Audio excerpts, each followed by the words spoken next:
I'd started working for an advertising agency based just 200 yards down the road. And on my first day, I stumbled across a red door with a MustardTree sign above it. So I knocked on the door. A very young, casually dressed fella opened the door and very warmly welcomed me in and made me brew and told me about MustardTree. MustardTree started 16 years ago. Started off working with homeless individuals, so one guy going to the streets with a thermos of soup and some sandwiches and just sitting and listening. From there it's kind of developed, so we now have 9,500 clients from across Greater Manchester.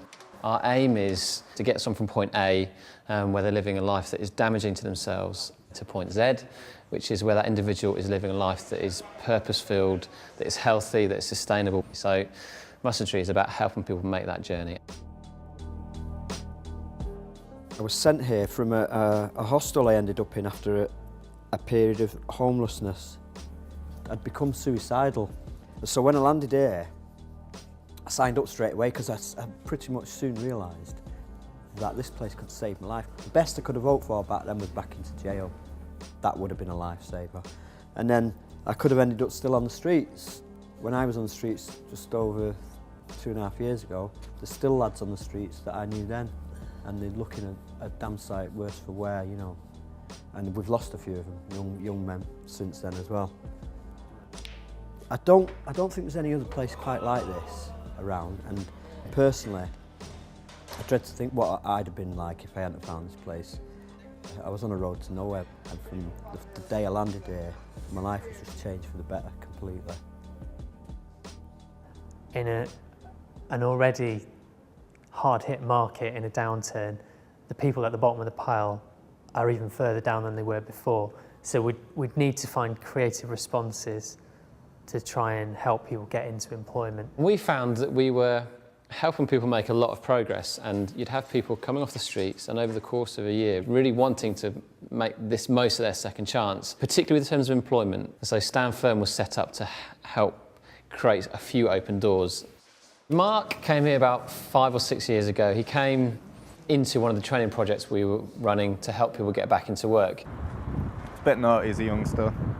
I used to be in a gang, selling drugs, used to smoke a lot of weed. Had a massive fallout with my mum and got booted out of the house, so ended up homeless for 2 years.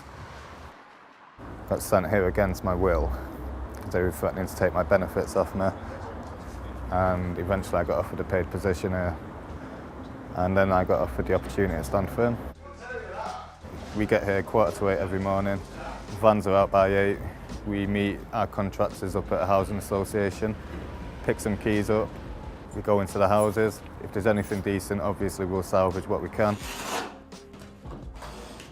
The main aim, obviously, of the company is to provide additional funds for MustardTree and employment for their volunteers.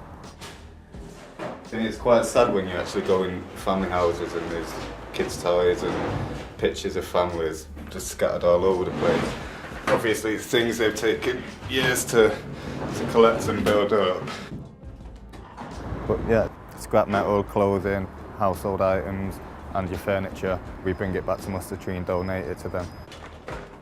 But what we want to do is really kind of have the environmental edge. We want to minimise the amount that goes to landfill and maximise the amount that we can find other streams that go onto.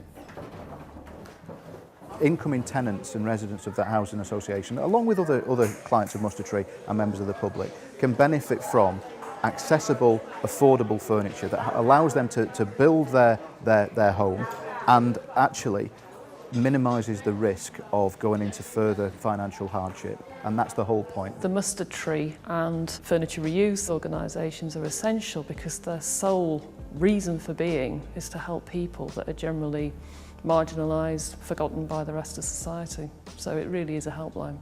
I see it every day, and that's what amazes me about this place, because I see people turn up here and they're almost destroyed, you know. And then with the support of this place, within a couple of weeks you can see that they've started grooming themselves, they've started eating properly, and they look far better, and they're interacting with other people and laughing. They basically had a bit of faith in me when no one else did or would. I left school at 14, had no qualifications, but thanks to this place, obviously, they seen something in me that other people didn't, and I'm here now.